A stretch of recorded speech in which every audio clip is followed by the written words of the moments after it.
Okay. Girl, I mean, I feel like I'm always talking about your looks on this because I'm like Why? staring at your face.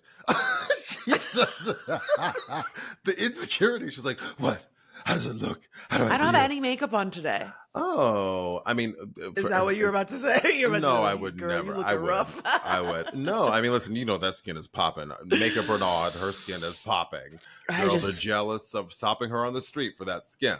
That's true. That's no, true. It just looks like you could be getting some color. Like it looks like the tan is cute. Yes. I have been trying to lay out. Yes, it's working. Thank you. I've been laying out. And also just like the reason I don't have makeup on today is because I am committed to go play tennis after this. I got my little tennis outfit on. Oh. And I was just like, I'm not going to do a fucking full face of makeup and then take it all off to go play tennis. No, it's not that deep. It's not that deep. This is an audio podcast. It's a podcast, right? I know. Yes, but like everything's video now. So I have to put the light up and do the thing and whatever. And I don't want to look, rough. But and every time people talk about the pod, they're like, "Oh, I listen to the pod," and they literally think it's just the social clips. And I'm like, "No, it's an hour-long podcast, friends." Literally. And so so I was like, you know what? This is what y'all getting today. You getting a new backdrop. You getting a clean face. It's working. It's working. Thank you. The sun, because I also say that because like I looked in the mirror the other day and I was like, "Oh God, wait a minute, I'm getting some sun," and it fills in some gaps. It fills in some gaps, doesn't it? Look at Mother Nature. Nature's filler. Totally. So, Fran, I have a theory that I want to run by you. Okay, hit me. Okay. So we know humor is subjective. You know of all, you're the funniest person I know. Yes. Thank you. Humor is subjective, right? It changes depending on the context and the people involved, etc. But I have a theory that I think that some things are like objectively funny and some things are simply humorous, Okay, Socrates, getting that big professor brain going. Ooh, he's a professor now, class. I just got a job as a professor. So. He sure did. And now he's theorizing, breaking down the meaning of what's humor, what's funny, what's comical, what is a hee hee hee and a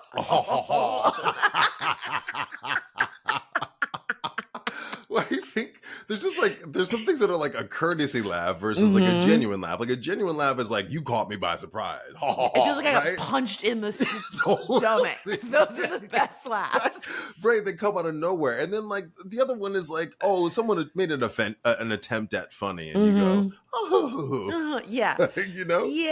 Yeah. It's like a you said a courtesy laugh. I think that's a great way to say it. But sometimes it's also like you feel uncomfortable, so you're laughing to show them like your joke did not land, but like, oh yeah, you tried. Like it's like a pity laugh. A pity laugh. Ooh, I think that's another category. A pity laugh. Ooh, there was a girl that said something. We were talking about being Jewish and being black. Awkward, right? Already awkward. And she made some comment trying to relate to me, and I went, ha ha ha. I was like, yeah. Moving on. Was it about curly hair? Because I can't take it. I can't take it when somebody's like, I'm like you. I got a Jew fro. I'm like, no, you don't. You just loose girls. You just have a loose curly hair girls have struggles too. I'm not discounting that. Right. We are not the same. It's not the same thing, right? It's the like funny versus the ha ha. It's like Robin Williams versus like Jonah Hill. Right? Yes. Like, okay. Robin Williams is like objectively hilarious, and Jonah Hill is like funny sometimes. Yeah, it's also like a very different type of funny because I feel like Robin Williams' funny was like, oh, you like not that he was trying, like he was naturally very funny, but he was making hard jokes. Jonah Hill is kind of like, I'm awkward, like I'm weird. That's another category. You're breaking it down. This she's a writer. She's a writer. It's like his humor comes from, and I would say Seth Rogen is in this place too. Seth Rogen, of like and bumbling and weird and awkward and like not knowing his place, whereas like Robin Williams is like taking up space and being funny and like doing voices and like making little double entendres and stuff. And like Jonah Hill is kind of like, am I supposed to be here? or Michael Cera, like they're all in that. What was that movie they did together? That was like super bad. Super bad. Like the awkward humor. Where they're all standing around being like, what? like that's the whole movie. It's that sound. Right. So God, you just broke this down even more than my dumb two-sided theory. But today's cold open, I think, is just a discussion, right, about funny versus haha. So I have a list of things that I want to go over, and we can talk about whether they're, funny or haha. Okay. Old people who like don't give a fuck and they just say what they want. Oh, funny. Hilarious. Objectively funny. Hilarious. Right. Have you seen that video of the meme of the woman who like the girl sneezes in the car in front of her grandmother? She goes, "I know you're fucking lying. You're retarded." No. It is I watch it on loop and it cracks me up. You're retarded. Well, I'm like, oh my God, lady. And it's like, you can't, first of all, Grandma, you can't say that anymore. You can't. But to your point, they're so old, they just don't give a fuck anymore. That's part of the humor. And that's part of what is so funny. There's a really funny clip of this old lady, and it gets used as a meme all the time. And it's like from a news interview. I don't know what it was about, but she leans into the camera and she says, "Am I supposed to feel sorry for that bitch? Because I don't." It is so funny. So ridiculous. It's so funny. And like, she fully says bitch on the news, but it's like, oh, she's telling you the truth. You get to a certain place where you're like, I don't care anymore. I don't care. Wait, put that in here so that I can like put the audio in. Yes, I'll send it to you. I'll send it to you. That's so fucking funny. Why are we so obsessed with people falling? People falling, I think, is objectively funny. People falling is hilarious. Right, to your point about watching things on loop, I will watch somebody fall on loop. But like not be hurt though. They can't be like those. I don't. Have you seen those parkour videos where like they bust their head on some cement? Oh no. Like, I don't. Yeah, stop, I don't. Stop. No. I don't want to watch someone like a bone break or anything like that. But But you know what it makes me think of? Do you remember that very old, one of the first viral videos, Scarlett Takes a Tumble? Oh, she's standing on that table and she's like, maybe in time you can win me back. Not you not knowing. I watched it because right now I know all of it. I just like the part where she like steps down and she's doing like a Backstreet Boys point, and then she like opens her arms and then she just falls backwards. She goes, boom, boom, boom. It is. You know, she made that song up. It's not even a song. I know. I only know she made the song up because someone tracked her down on like the anniversary of the video, and they like did an interview with her, and it's incredible. And she looks the exact same. Does she really? She really does. It was just genuinely like one of the funniest videos. This is one of those moments where you probably told me that, and I just regurgitated it back to you. No. I didn't. Maybe I did. I don't remember, but hilarious. Yeah. Babies laughing, objectively funny, right? Yeah, Oh. Says the cobwebs in the womb. She was over the crowd. Oh, she don't like babies, and that's why you ain't got a man, and that's why you're single. You know they always come. That's why your boy hit it. Because you don't want no baby. You live alone. Yes. Oh my. Okay, this is what I was gonna say. It's not that I don't think babies are funny, but I think that like sometimes I just see content of babies and I'm like, is it really that funny? Like, is that funny or is it cute? And it's like, it's cute versus funny. Do you know what I mean? Where I'm like, oh, this is very cute, but like, I'm not cracking up. Every once in a while, I like a shady baby. I like a shady baby, giving you a look when you're doing something. But a baby just laughing? Cute. Oh wow. Okay. All right. I'll give it to you. Another category. Listen, blowing my mind. Yes. It always comes back to sex and poop for me. So yes. Farting is, I think, not super funny, but it depends. Like every one of those videos is haha. Has to be the right. It depends. Context matters. I feel like a fart timed in the wrong moment is hilarious. It's hilarious. There was some guy on ESPN who was like being interviewed, like some athlete, and he's like at the mic and farts, and he goes, like, the face just got and how you respond, all of that stuff makes a difference. I love a surprise prank, like a jump scare. Or like the videos of like a spider crawling on their face and they smack themselves. Oh no! You know what I mean? I do like a surprise, but again, it matters how the person is surprised, because I like when somebody's surprised and you have a good surprise sound. You're like, that's it. That's it. Totally. That's the sound. It's like it's so high pitched. It's high pitched. I love when people like scream, like the ones where somebody's like hiding in a bush and then the bush moves and the person like jumps up in the air. Friend, or they I watch those for bush. hours. Oh I my love God. those. Punch the bush? Because they think they're like getting mugged or something. Yes. And they reflexively, I love those. I watch those for hours. You sent me this one, and I think it's funny, haha. So, class, Fran sent me this TikTok of this kid, and it's this white kid in a blue shirt with this long hair, very cute kid.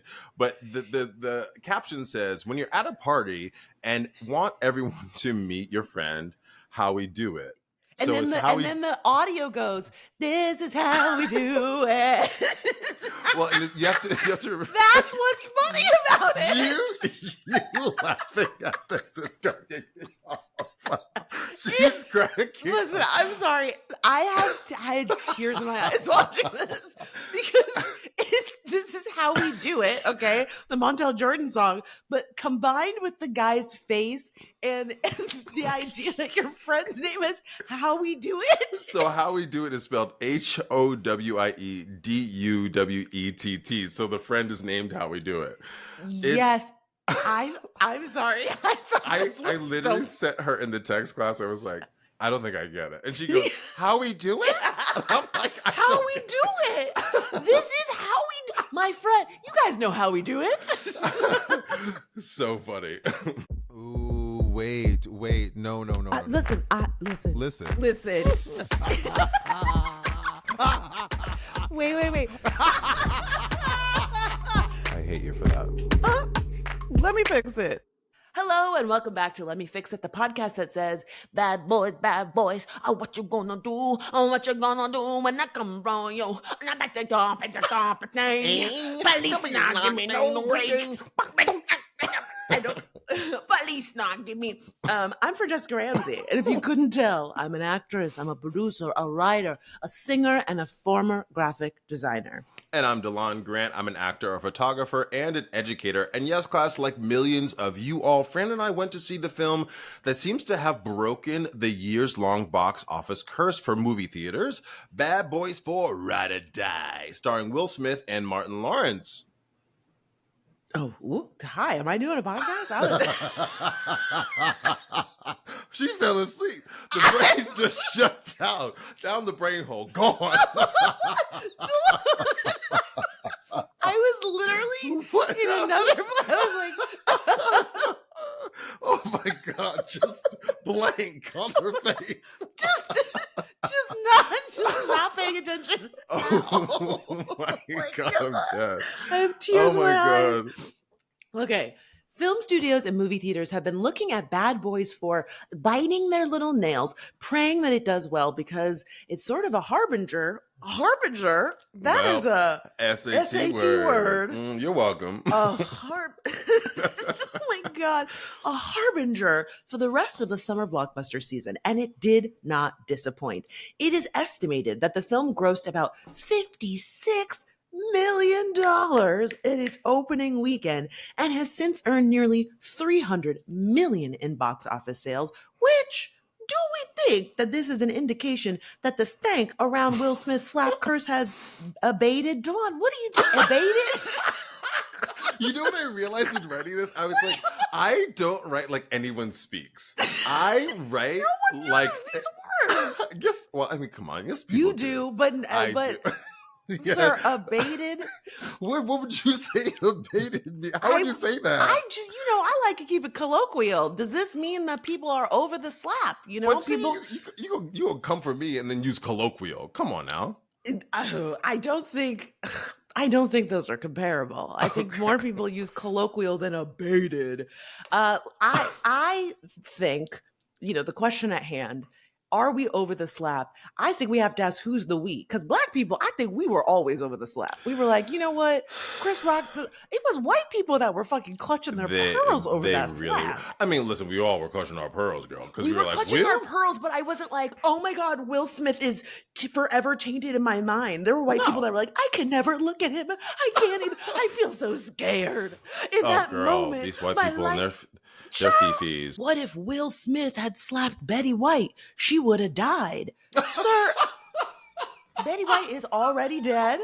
And also, like, why are you creating a new scenario where Will Smith smacks a old white woman and she dies? Why are we even implying the whataboutism in the same context to that? That makes no sense at all. It was bizarre. So to the question around, has the curse of the slap been lifted? I think yes, but shout out to Will's PR team, because they are doing back. Girl, they are doing a tap dance. They doing it so good. Crip walking, they not like us. They're like, do the whip, do the night. Yeah. They're so happy. They're so happy and thanking the movie gods, because he was persona non grata to these white people, like you said, for a minute. Mm-hmm. But I will say this, for my money, just back to like his apology, the fallout around it, he did the only thing that he could. Class, you may remember that Will Smith, what popped up. Class, you may remember that Will Smith and his post-slap apology showed up on one of our Bad Apologies episodes last year. He took a few months away and laid low, and he let everybody be mad at him. And then once the dust settled, he took responsibility for what he did, and this is legitimately, in my opinion, the only thing he could have done. What else do y'all want him to do? Yeah, exactly. And I think the best part of it was that Will reached out to Chris Rock offline to apologize before he made a public statement on social media. And I say this all the time, class, don't try and have the hard conversations online. Okay. Tone and earnestness are often completely lost in text translation, especially if, it's a tweet or it's a DM. It's a public forum. If it's a public forum, I often liken it to the performance-ness of wrestling. You're doing the wind up when you're gonna punch. You don't need to fucking do all that. You doing that for the audience. You know what I mean? You're like, I'm gonna punch you. Like, no, you don't need to do a fucking not dance. WWE. Yes, because it's a performance. It's a performance. You're it's so not right. real. But when you sit down and talk to someone one-on-one or on the phone, or even if it's going to be text communication in an email, right? Yeah. You're not performing for the audience. You're connecting human to human rather than justifying your actions or putting on a show for, the delight of everybody watching. It's a very vulnerable position to be in, but it doesn't always work. Don't get me wrong, because I believe Will said that Chris was like, I'm not interested. But he said deuces. No. He, whatever. And that is his right. But I truly believe that those offline conversations are the best way forward. Yeah, I agree with you. And to your point about like the vulnerability, it takes a lot of vulnerability to be transparent and honest. And we are about to be vulnerable here and put ourselves in the vulnerable position, because this episode is guaranteed to be full of spoilers, as we discuss Will's comeback and what could and should be maybe. Oh yeah, please let's put it to bed. We're done. I think we're done. So after Fran and I discuss, as we do, the film's highlights and lowlights, then we will do what we do here on the pod and each piss.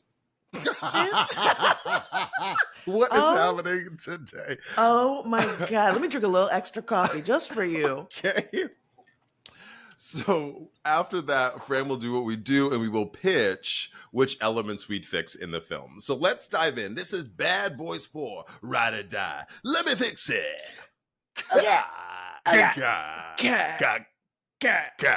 Idiots. Yeah, absolute I don't know. Idiots. That was like a bad car. Like the car wasn't working. It was like. All right, class. So as we said, this is the fourth installment of the Bad Boys franchise. Each one has always functioned as a buddy comedy meets action movie, cop film with Will Smith playing the confident playboy character Mike Lowry.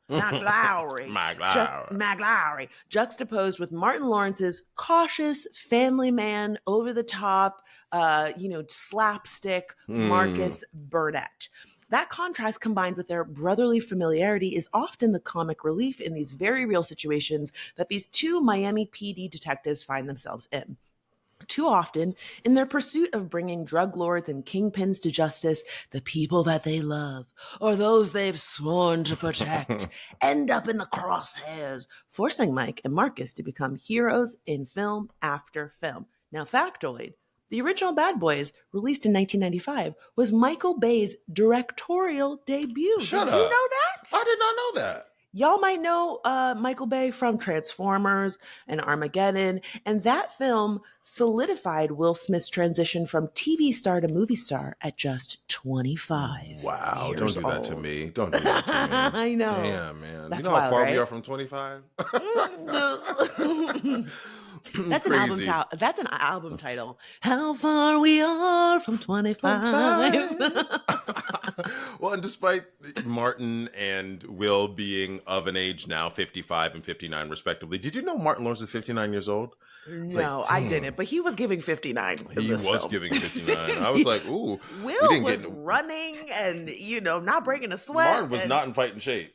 No, he was not. He was but, not. we'll get into that for sure. Right. So they weren't letting the creaky knees and the bad backs of age stop them from being the action star heroes this film needs. So, Fran, why don't you and I take a quick moment to outline the setup of the film before we get into the granular thoughts and critiques that we have? Yeah, so, in class, this is where the spoilers are. So all of it. just know. We give you a play-by-play of this film. We are diving into this movie, so the spoilers are coming. Go watch the movie and come back. Okay, put your suspenders on. So the film opens up with Mike and Marcus racing down what looks like Ocean Drive in Miami to That's get to... not Ocean Drive. Ooh, That is wait the a minute. No, they on the causeway. The causeway. No, I'm a there was Florida beach girl. there. Yes, there's water on the sides of them. Yeah. Oh, okay. So they were racing down the Miami Causeway to get to Mike's wedding. The wedding glow is quickly truncated when Marcus, Martin Lawrence's character, has a heart attack mid-ceremony. Mm-hmm. Well, you and Delon, you're skipping that there's a whole detour where Marcus wants to get a snack, and this is like a running He's getting gag. sick. He's getting sick in the car because Mike's driving too fast. He's driving too fast. He's getting sick, but then they stop at like a convenience store.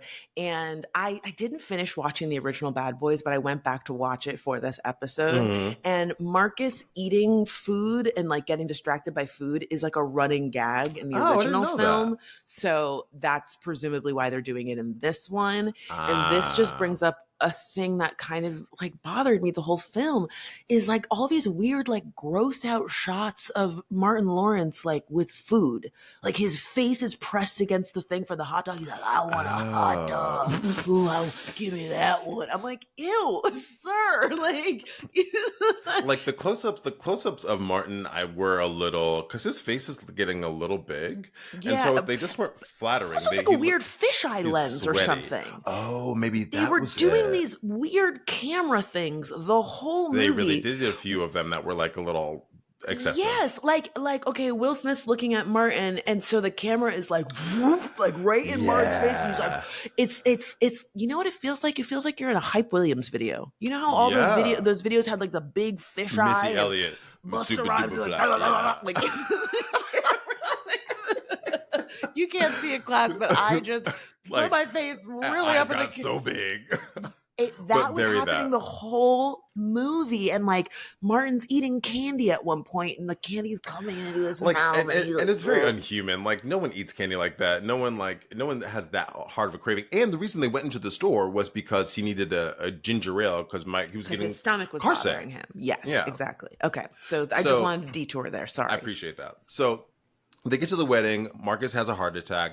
During his attack, he has this like near-death experience where he goes to the afterlife and has a vision of the Captain Howard, Conrad Howard, who was Mike and Marcus's beloved father-like figure who's now deceased. Conrad Howard is played by Joe Pantoliano. I can't say this. Joe Pantoliano. In the afterlife. Can we just talk about this guy? So Joe Pantoliano, you guys, he's been in everything. He's been in everything. He was in The Sopranos for like 5 years. Now, did you watch Sopranos? I did, but I don't remember who he was in The Sopranos. You love some Sopranos. Girl.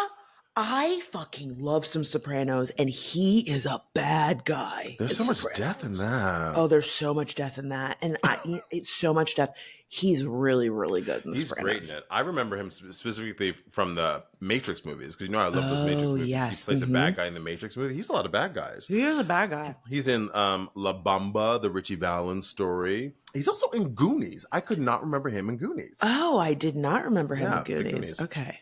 So anyway, back to Bad Boys. Conrad Howard was killed in the last film, Bad Boys for Life, which I did not see. Well, actually, I did. I started to watch it for this, but I didn't finish it. But somehow he made it into the fourth film, having Good for him. Dead.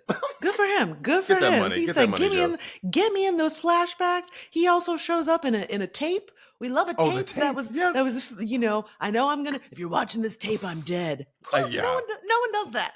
Literally, no one does first that line in real life. he said. First line he said. Yeah, it's also a good time to mention that Bad Boys 4 sort of felt like a continuation of the third installment of the franchise Bad Boys for Life, which was released January 2020, just before the world shut down.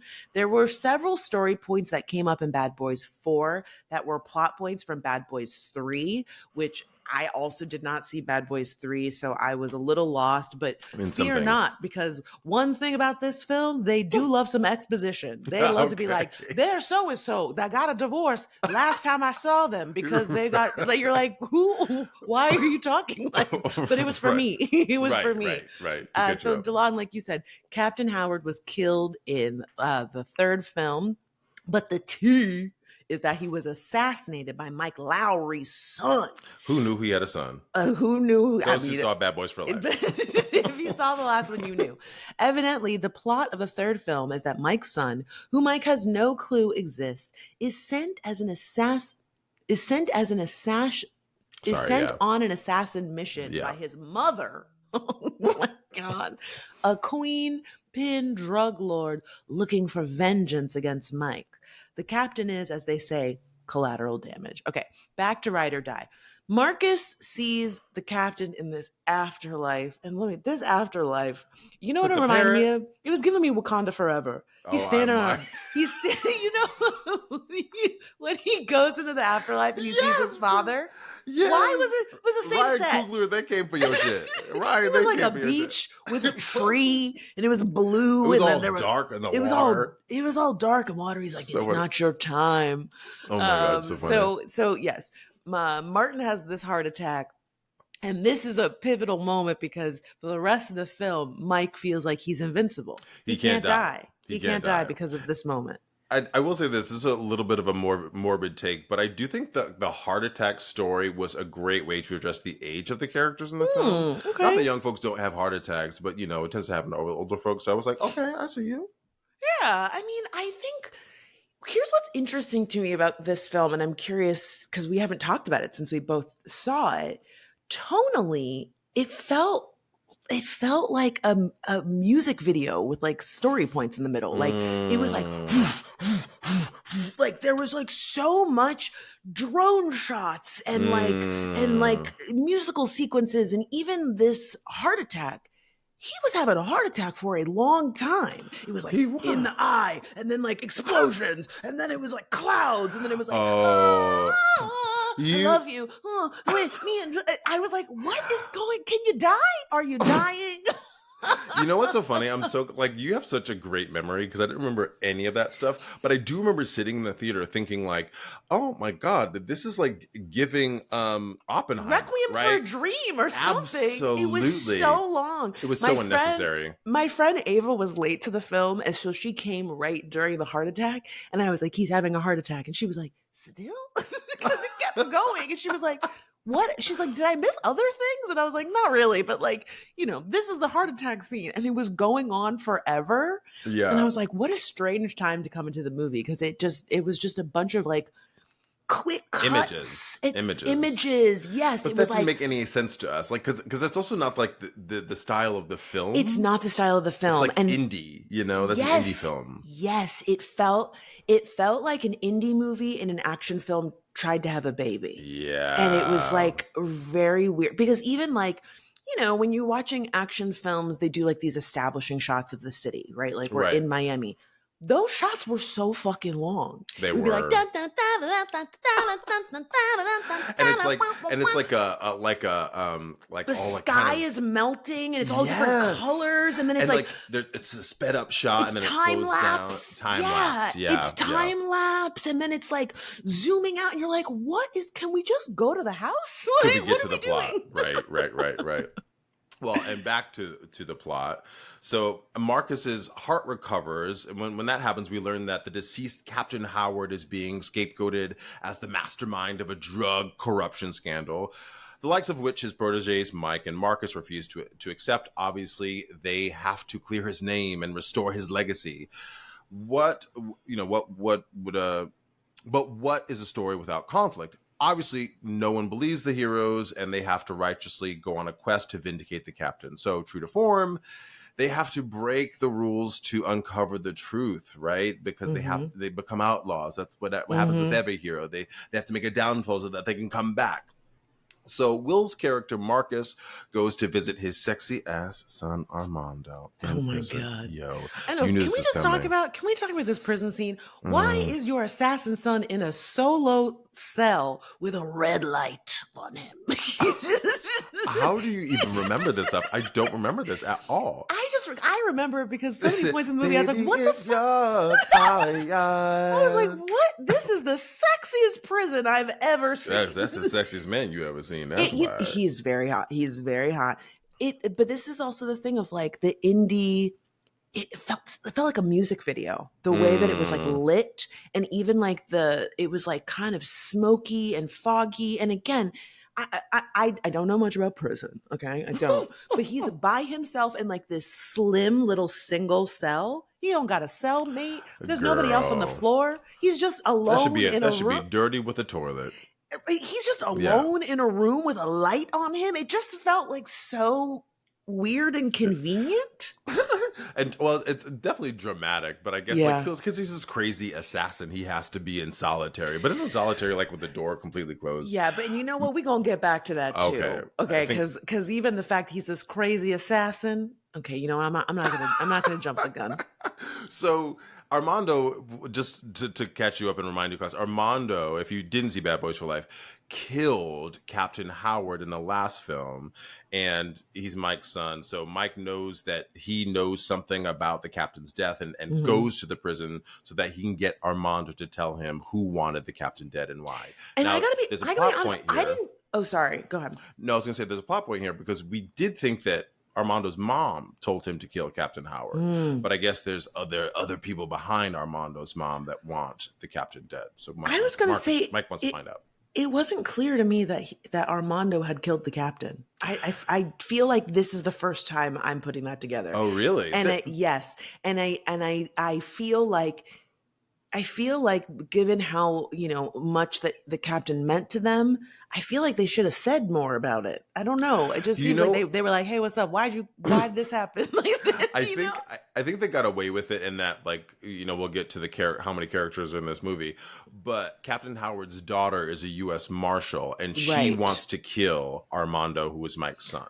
So like they kind of filled that gap with like her vengeance to get to kill him over her dad's death. Kind of filled that gap. I'm putting that together now, but it was not clear during the film for me. So our heroes have this problem. They need to prove that the captain is innocent by exposing who he was going to expose, the same people who sent Armando to kill him in the last film. This is a big who done it. Mike and Marcus then discover a secret video message from the captain. Because when your life is in danger, let me fire up this VHS. Because not a VHS, friend. Why you do that to us? Why you do that to us? I think it was a tape. I mean, at least let it be a thumb drive. If you, class, take notes. If your life is in danger, record something that says, if you're watching this, I'm probably dead. I've been murdered. Yes, so you can probably imagine what happens from here. If you've seen one of these films, you've seen them all. Due to their righteous tactics and seeking justice, Mike and Marcus become outlaws. Now they are suspected of doing something bad. Dun, dun, dun. Bad boys, bad boys. They win the day in the end. 2/3 of the women in the movie are damsels who need to be saved by a gun-wielding strong man. You know who I saw last night? Brian. You remember Brian, Shamika's friend? Oh, God, Brian's in town, and we went and saw Bad Boys together. And I was telling him we were going to do this, and I said I have a new bit. I am going to do a reenactment of every woman's dialogue in the movie Bad Boys. Oh no, Mike, he's having a heart attack. Don't! He saved my life. That's it. Those Very are all of the women's very I'm gonna kill him, and that's it. That's it. Well, literally, that's the most screen time, and also like two of the women are like kind of baddie detectives in the movie. Yeah, But they don't like, really say anything. They don't say anything, but they are beat for the gods. There's one woman in like a fucking, the U.S. Marshals is in like a vest with a gun and like hip holsters and other thing. Hair tight, beat. Like, and she had eyeshadow. She did have a cut on her lip at one point because the guy slams her. She has a fight scene. He slams her head in the elevator.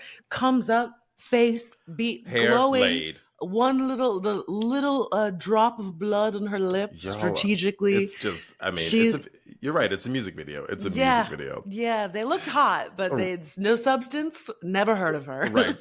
So to Fred's point, class, this movie does not pass the Bechdel test. So what is the Bechdel test? Factoid. The Bechdel test was coined by cartoonist Alison Bechdel. It's a measure of the representation of women in film and other fiction. The test requires that a film has at least two female characters talking to one another about anything other than a man. I count 6 female characters in the film, and not one of them are talking to the other about anything other than a man. Mm-hmm.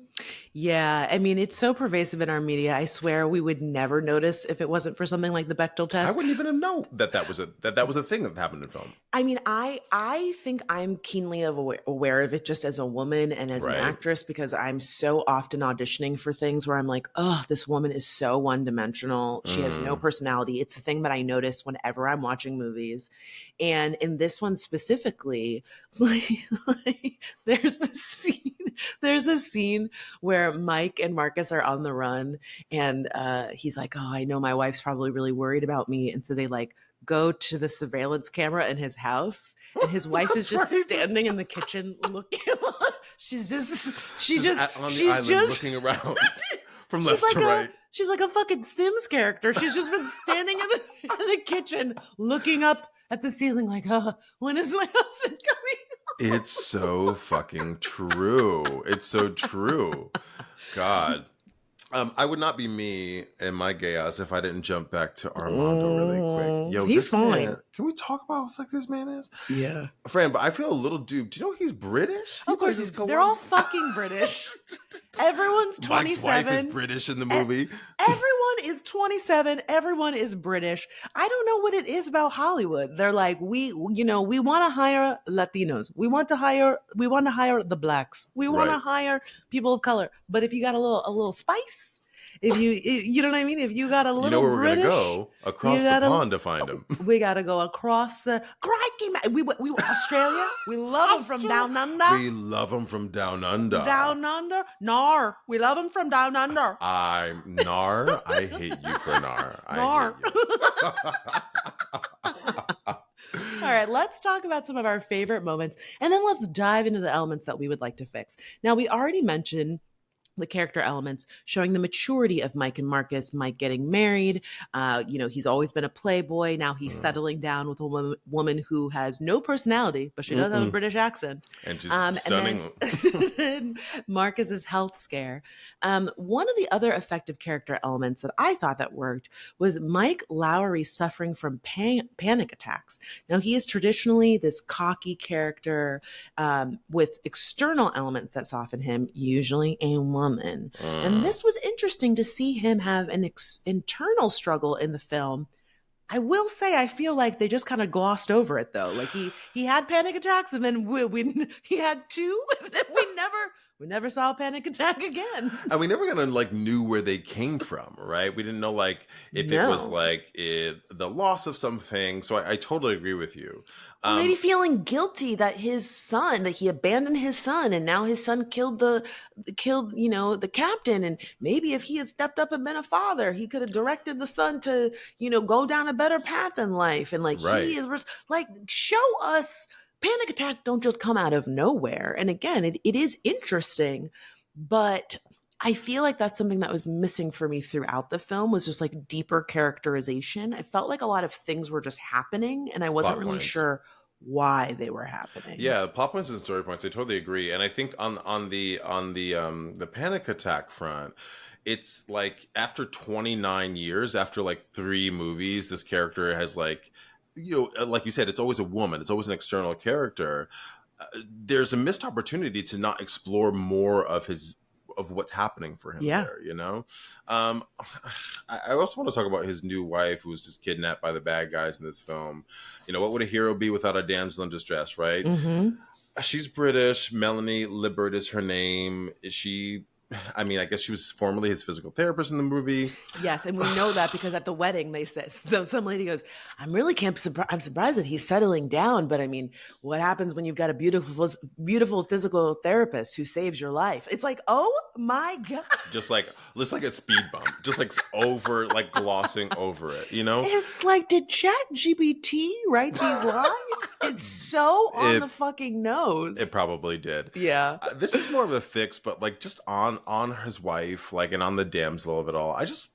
I would have loved if she like had some self-defense skills. Like I would have loved for her. It just made her more of a interesting character and less of a story prop. As an actor, I hate being a prop on stage. Yeah. So she kind of was just like there to serve as like Mike's purpose, Right. and to get it. I just like, maybe like, why couldn't she have taken like a taekwondo class or something? You know what I mean? It's just been refreshing to have her fight the kidnapping back. It was just kind of lazy. And this is also the thing that I say all the time. I hate when characters fall in love and I don't see why they're in love. Like, she's beautiful and she's got an accent, but like, why are they in love?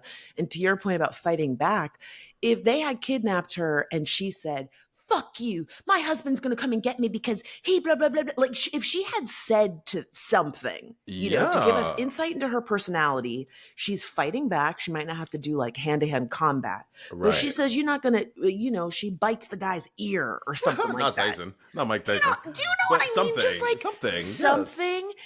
Even when because nobody just sits down and takes it. She just okay, we're just getting kidnapped now. Right. She doesn't say anything. She goes and that's it. Right. And I wish, again, like, clearly, and who knows, maybe she had more to say and it got cut, maybe. But even like they're laying in bed, like, after the wedding, like, give her some fucking lines. Like just show me who her personality is. Make some jokes between them that give us a sense of like, oh, this is who they are. Or then you kind of breadcrumb something that when they play the tape to let him know that they've kidnapped her, she could say like a little phrase that they always say. Do you know what I mean? She's a writer. Like, whatever. Yeah, no, yeah. They say they have some. Yeah, some secret code that they use to 100%, so that she can give him a clue. Because like the other thing is, like, him a clue. He's a cop, and he's had this happen in multiple films with people being kidnapped. Why would he not assume like, hey, this is our contingency plan if this should happen? Maybe that's the panic attack of it all. Maybe he's always having panic attacks because when he gets too close to somebody, they are immediately in danger, and now he's really in love with this one. Way and more he says to her, baby, I just got to let you know, like, this is because you'd have to think, there's been 4 movies. She was his physical therapist. Every bitch you've been with has been kidnapped. And she's like, you know what? I'm signing up. The answer is yes. I will volunteer as tribute. Let's go. Volunteer as tribute. Hilarious. I just have to say, I have rehearsal at 2, so I do have a hard out, like 15 minutes after. No worries. Okay, great. We're close. Yeah. Okay. Okay, another notable character that we have to mention is in the film, Teresa Randall, who played Marcus's wife, Teresa Burnett, in the last 3 films, was replaced by the hilarious Tasha Smith. Shout out to Tasha, who is a brilliant actress and a new friend of mine. But the silence around Teresa's recasting has caused a lot of speculation. One theory is that she retired from acting. I did check her IMDb. She has not done anything since the last Bad Boys film. It's funny because we were just talking about in our Jump the Shark episode about actors being replaced, and Will Smith, Fresh Prince, dark-skinned Aunt Viv being replaced by light-skinned Aunt Viv. Okay, it's all coming together now. I mean, and I'll say not to add to the conspiracy, but like this is a light skinned person being replaced by a dark skinned person. Now, So I let me. made an edit to the script because I looked at Miss Teresa. She brown skinned. I would not say she's not light She's skinned. like a shade. She's like a she's shade lighter. she's brown skinned, and Tasha is definitely darker, but she's not light. Okay, heard. And I this is received progress. that. It's still progress. It's progress. Blacks replacing Colorism. black. Yes, dark skin replacing a brown skin. I think we're still moving the needle forward. Yeah, it's like it's like 50% dark chocolate and then whatever. One of the other things I always think works well in the film is like the buddy brotherly comedy dynamic between Mike and Marcus, Will and Martin. I'm on a crusade to talk more about platonic male love, and this was completely drenched in masculinity. Don't get me wrong, but there's a part of me that really did think like, or I was moved and swooned a little bit over the way that they like bonded and supported each other. I will say this though. The comedy in it, that was where a lot of the comedy lied in their like brotherliness. It was just giving humor versus funny. I really didn't laugh at any of it. Yeah, I felt like it was very overdone. And again, I started watching the original to prepare for this episode. And Martin Lawrence has always done a lot of like slapstick physical comedy. He's doing it in the first one. He's doing it in this one. But I felt like at times it was just distracting. It was just again, there's a whole storyline after he has the heart attack of certain foods he's not allowed to eat. And he is trying to, eat the Doritos bag that is featured very heavily. Product placement. Hollywood, y'all get really bad at this. He's like, are those my Doritos? He's like, where are my Doritos? He's looking around for the Doritos and he's sitting there eating the bag. Then the bag comes up at the end and it's just like the close up on his mouth. And he's it's just, I didn't like any of that. The biggest plot hole for me was that they bust the son out of jail. Okay, he is an assassin. He has killed a cop. Okay, they move him to another location to keep him safe. The plane gets hijacked. They go on the run, and then the son joins the team. He just doesn't go back to jail. I was like, isn't he supposed to be in jail? They put a fucking police vest on his ass and asked him to help. I was like, he is a killer. He has killed a police officer, and y'all are like, all right, let's all huddle around and work together. I will say, I do think it's because they needed his help. They all became outlaws. Mike and Marcus became outlaws, right? And they were like, we need another set of arms here. Yeah, but I just felt like it was... Yes, but I just wish they had addressed it in some way. It just felt so strange that they were like moving him, and then they were like, well, now that we're on the run, I guess we all have to work together. Like, to me, it felt like just a glaring error. Like I wanted them to address it. I hear you. One of the things that really bothered me was that when they were transporting him, they were in this cargo plane, and the bad guys are obviously on the plane, and then they try to kill Marcus and Mike, and they try to the son is like in this cage transportable heavy metal thing, and then the bad guys are trying to kill him by pushing him out of the cargo. I liked that scene. I was like, it was giving Mission Impossible, but like, I did not believe that the two of them were like fit enough to be doing everything that they were doing. Oh yeah, no. And he's holding the cage by like a rope. That was the jump the shark moment for me. Oh, Martin Lawrence, God love you, was not the fittest, and he's holding the rope of this heavy metal cage with another human being in it, dangling out the end of the plane. And the plane is going down, and Martin Lawrence has the strength of Thor. No, and I'm like, no, I don't believe it. I don't believe it. Here's the thing: it was unbelievable, but I will say I felt like every action sequence was bigger and more intense than the one before. Like when you say edge of your seat, I was edge of my seat, really? And it was. I mean, it was very violent. Like people were getting necks sliced and punched in the face and like spit and teeth and blood. And like, I felt like I was there and I was like, oh. When you talk about when you talk about jumping the shark, forget the shark. The albino alligator was when the movie lost me. Why is this suddenly turning into Anaconda? Well, and there's an alligator? To back up even a step further, why do these action movies always have to go to some circus, carnival, festival that is like decrepit and old, and that's where they fight? An abandoned circus. With animals that still live there.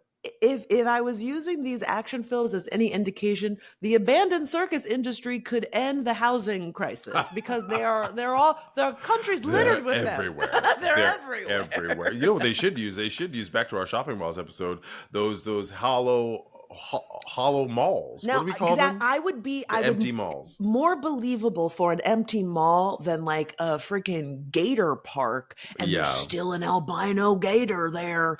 Why's it got to be albino? Why is he got to be Listen, can the albinos get together and ask for better fucking representation? That's fucked up. That's You so always want to ridiculous. make them like a weird magician with no eyebrow, like Powder. God. You know, Oh my God, I loved Powder. Are you talking about the movie Powder? Yes, exactly. I He's loved bending that spoons movie. and shit. Wait, or well- he's an albino alligator chopping people up. That's Not fucked bending up. spoons. He was bending spoons. He Bringing was. deer back to life.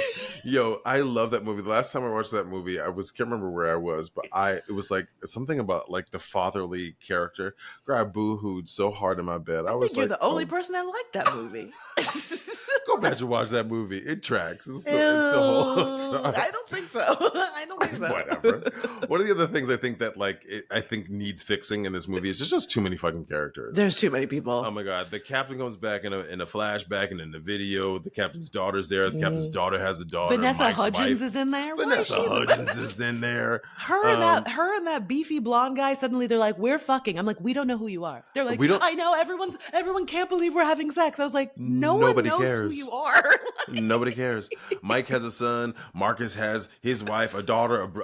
Then he has like a son-in-law that's like a Marine combat ready that kills 15 people. And then the daughter is pregnant. They shove her in a closet. There's gunfire everywhere. What is going? Why are there 8 million people in this film? Right. The one I do want to talk about, let me get close to the mic. Who? Eric Dayne, who you may remember as McSteamy from Grey's Anatomy. He plays the bad guy. I have a picture of him in here. Yes. He's the jaw. So I knew Fran and I have been talking about the algorithm is sending me all of these plastic surgery things from Turkey where all these men are getting this jaw masculization surgery. Masculization. And from the front it looks great. From the side it's a little precarious. But Eric Dayne is the example that I think everyone's trying to get because he has this like square head jaw that like gives everyone this handsome look. Yeah, I mean he's fine. He doesn't do it for me. He doesn't. It's fine. This bitch. If you like it, I love it. I love it for you. More for you. More for you. Black people. I can't stand black people. If you like it, I love it. I love that for you. He doesn't do it for me. He's fine. I will say shout out to Rhea Seehorn. I know you haven't watched Better Call Saul. It is incredible, and I will say I'm annoyed that she was so underused in this. Like she doesn't really have much of a personality. She's just kind of like, badass bitch. One vengeance is her only untrustworthy mission. Of Mike and Marcus. She's kind of like, oh, I believe that they're bad guys. She is phenomenal in Better Call Saul. Yeah, and this is a little deep cut for us. Our friend Beth Hoyt, who we went to college with, plays her mother in a flashback, and it is one of the best. It is one of the best character reveals because you get to know this character over the course of like 3 or 4 seasons, and then you get this flashback of her as a kid, and you go, "Oh my God, that's why she is who she is." Because I'm stuck on Beth Hoyt being in that show. Go ahead, Beth. Beth fucking kills it. She really? She's always been a great actress, though. Well, I saw that clip before I watched the show, and the clip was going around, and people were like, who is the woman that plays the mother? She's so incredible. And when I realized it was Beth, and then again, I hadn't seen the show, but the scene was so good. I was like, I have to watch the show to understand the context of this scene. And it really paid off. Class, if you've not seen Better Call Saul, you don't even have to have watched Breaking Bad, but it is an incredible prequel. It is one of the most underrated series, I think, of all time. And it really got shut out because of Game of Thrones was on at the same time, Oh. and like it's so and Succession was on And at the same time.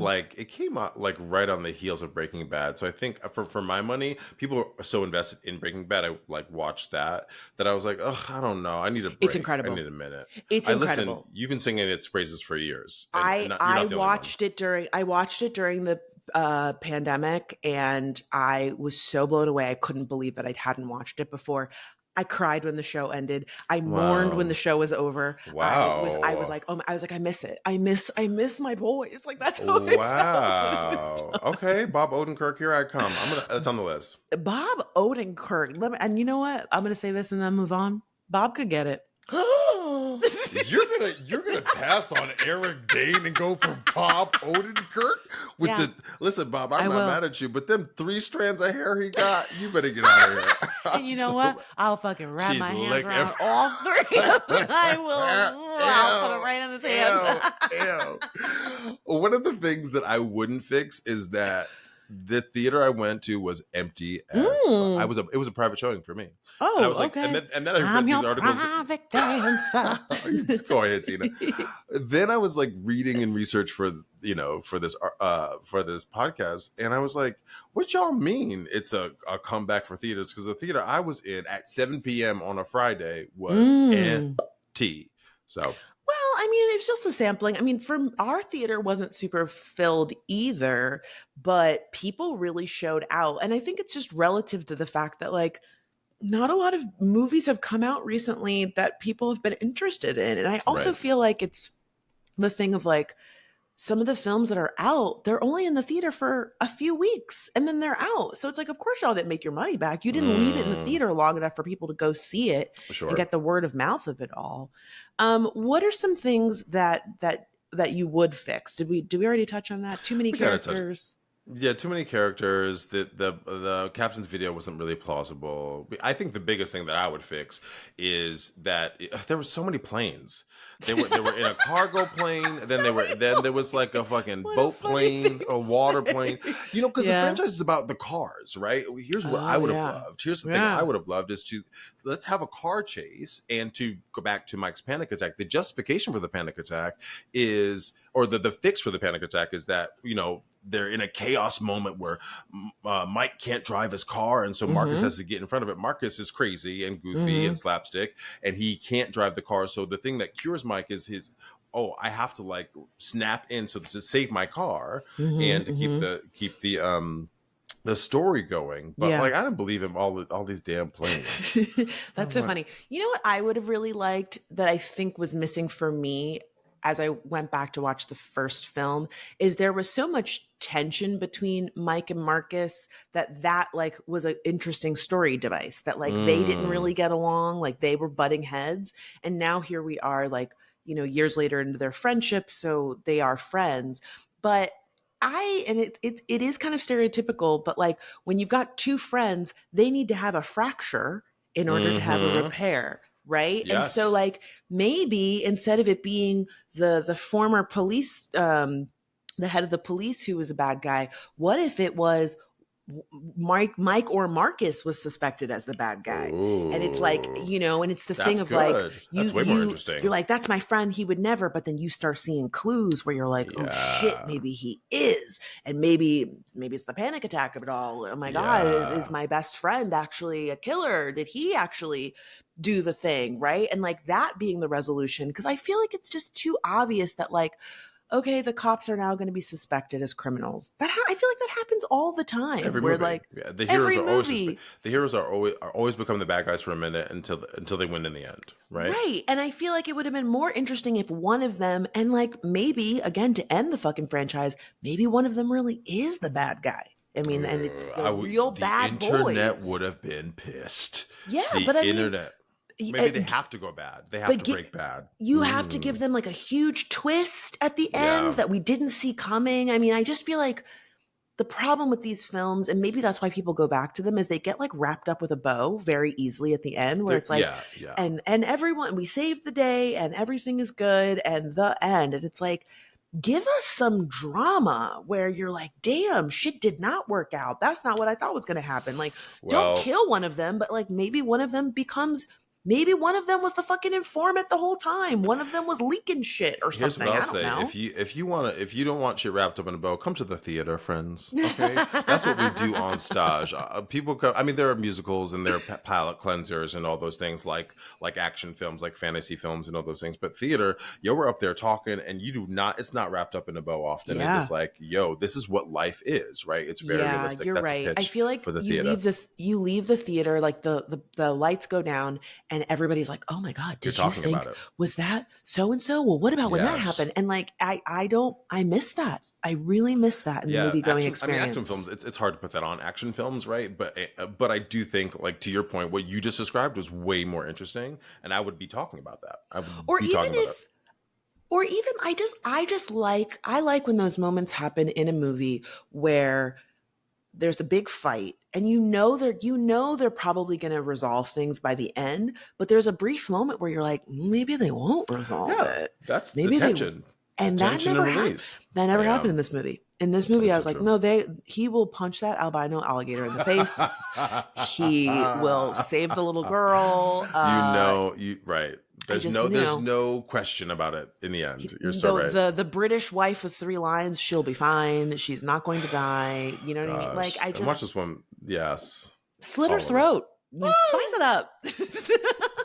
Kill that Kill bitch. her. Kill her. So since we've already offered up some of our fixes, we're going to jump to everyone's favorite segment, the glow up, where we give props to those who've turned themselves around without our help. But first, we are going to take a quick break.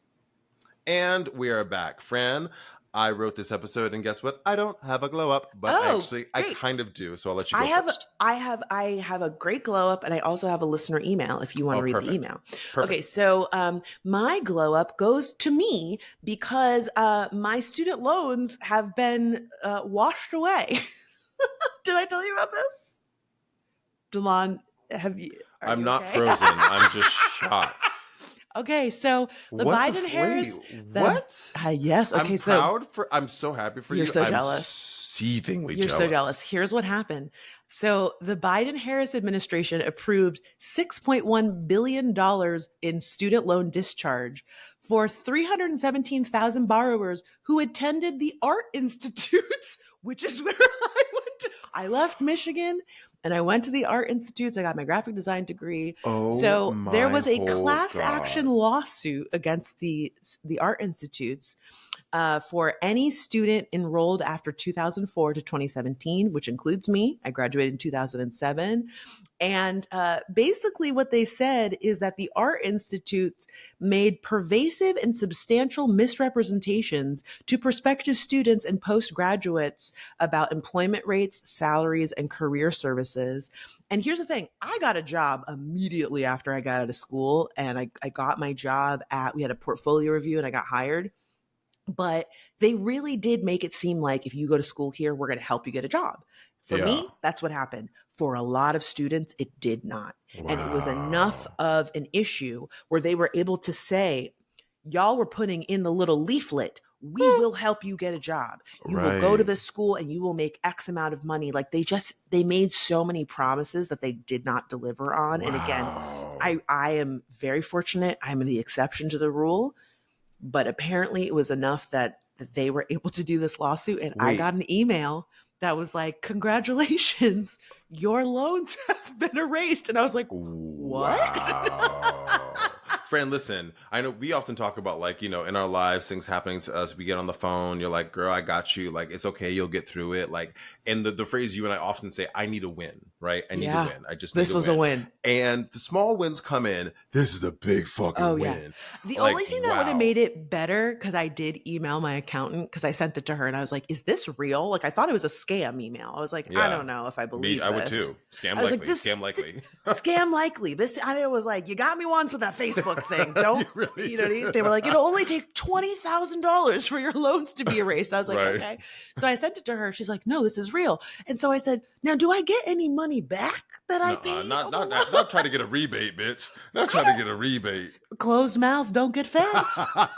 She said no. She said no, Francesca. It's just everything that you owed left is gone. So listen, I'll take it. Your girl is debt free as of right now. Yo, that deserves a dance in the backflip in and of itself. Isn't that bonkers? It's bonkers, but it's glorious. I'm sorry to everybody who could not get a job and felt scammed by the art institutes. I thought you were gonna say I'm sorry for everybody who still has loans, because that too. I'm sorry for your loss.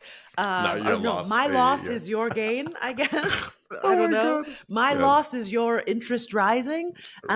Yeah, but I again, it was clearly so pervasive that this suit happened, and now the art institutes are out of business. They don't exist anymore. There's a lot of schools closing out here because it's a business, and the business model's fucked. Yeah. So one of the things before I read this listener letter, because I don't have a globe, I just want to say you guys called the hell out of us for our last episode about the Jump the Shark one. We called Henry Winkler. We called him Harry Winkler. Yeah. First of all, sometimes Henrys go as Harry for the record, but I'm sorry to Henry. So maybe that's how it, because I was like, how did I make this? I wrote the episode. I take full responsibility, but like, I feel like I'm pretty diligent when it comes to like checking stuff. And I was like, how did I make this mistake?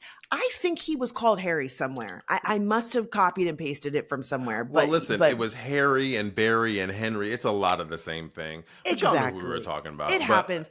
But you know what? That is related to our listener email, because one thing the class will do is they will let us know. They will let us know. Here it goes.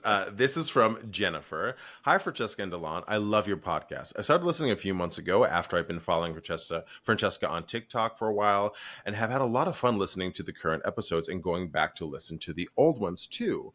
On the latest podcast about Sam Goody, Francesca mentioned the hidden track on the Jagged Little Pill album. Although it has the same vibe as Uninvited, the song wasn't on the album and was made a few years later on the City of Angels soundtrack. I didn't know that. Thank you for that, Jennifer. Yes. The song at the end of the album was Your Horse. Here are the lyrics. Your House. Excuse me. The song on the end of the album was Your House. Here are the lyrics. I just listened to it again so I could transcribe it. I just listened to it again so I could transcribe them accurately for you. Thank you, Jennifer. Would you forgive me, love, if I dance in your shower? That's why I thought the song took place in a shower. That's totally. I was like, I think she's singing in a shower. No, the lyrics say in the real song, the correct song, she's talking about being in the shower. Would you forgive me, love, if I dance in the shower? Would you forgive me, love, if I laid in your bed? Would you forgive me, love, if I stay all afternoon? I mean, nothing to forgive. Stay all afternoon. As long as you're ordering the DoorDash, girl. And you can put, I mean, you'll decide if you want to put a clip of that in there. Yeah. Also, in another episode, not a Jennifer. Wait, not for all of it. Jennifer said, "I have. Let me fix it." Jennifer with all the notes, girl. Jennifer said, "I would like a producer credit, please." Damn. She said also in another episode, sorry, I can't remember which one, you talked about a talking dog because of buttons. The person who developed the process and technology for this was Christina Hunger, a speech pathologist who developed the process with her puppy. Oh, this was when we were talking about dogs hitting the little buttons. Me wanting Flex to tell me what the fuck was wrong with his paw. Got it. So the speech pathologist, Christina Hunger, developed this process for her puppy, Stella. She documented the process on Instagram, which I have seen this, then wrote a book, she started selling merch. The journey is amazing, Jennifer says. Some standout moments for me were when the ocean button was broken, and so Stella hit the buttons for angry and water instead. Wow, which blew my mind because that, to me, is evidence that a dog is actually thinking and processing. Also, when Christina had her baby Stella's response was so sweet. If the baby cried... Also, when Christina had her baby, Stella's response was so sweet. If the baby cried, Stella would hit the help button, and let's see. Oh, you're right. Baby is cute, friend. Baby is cute. Yeah. So Stella would hit the help button and the baby's name, showing that she knew the baby was in distress and wanted Christina to fix it. Aww. Isn't that so cool? Yes. It's on Instagram, class, if you want to look it up. It's Instagram, www.instagram.com/hunger4 words. Or you can just say that the Instagram handle hunger. Hunger for words is the Instagram handle. Jennifer, Jennifer, you better. Jennifer says, oh, and if you're curious about learning more about the Red Lobster bankruptcy, Vibe Check, news and culture podcast by three gay BIPOC men, did a deep dive into the finances of it and how things like the shady company that bought Red Lobster, owning a shrimp company and forcing the franchises to buy shrimp from them at their prices, making the franchises pay rent on restaurants they used to own, etc., are real contributions or real contributors to the downfall of the company. Yo, you better do some research. She says, thanks. They were telling us in the comments. They were like, it wasn't the shrimp. I was like, guys, it's a joke. Everyone was like, the shrimp is not the endless shrimp. But you know what? One thing that I've said many a times, the only thing people love more on the internet is telling you when you are wrong about something. And so maybe we need to start putting some Easter eggs on the episode so y'all could tell us to fix it, because the engagement was high. The engagement was up. Y'all were in it. The Harry thing, y'all were mad about Harry. Go ahead. Do you want to? Jennifer ends by saying thank you. Jennifer ends by saying, thanks so much for a highly entertaining podcast. We appreciate you listening. Thank you so much for, we jest, but like, thank you for your feedback. And thank you for being a loving audience member. We love you. Thank you, Jennifer. Yeah, we're going to put Jennifer in the show notes for this episode because she deserves a producer credit for all the research she did for this email. And I put the shout out about Henry but you already addressed it. Okay. So now we want to hear from you. What kind of action comedy are you craving? The Bad Boys franchise has given us 4 incredible films, but does everything have to be a cop movie? Tell us what kind of action comedy you are craving, or maybe you would like to suggest a TV show, a celeb, or a brand that we should fix in a future episode. Hit us up on Instagram @FixItPod or email us lemmefixitpod@gmail.com. And if you enjoyed this episode, you know what to do. Please be sure to give us a rating on iTunes, Spotify, Amazon Music, or wherever or your favorite podcast app. I'm DeLon. And I'm Francesca. And this was Let Me Fix It. Ooh, that was cute. Was it? Good. Okay. I hate you. I don't know. I never know.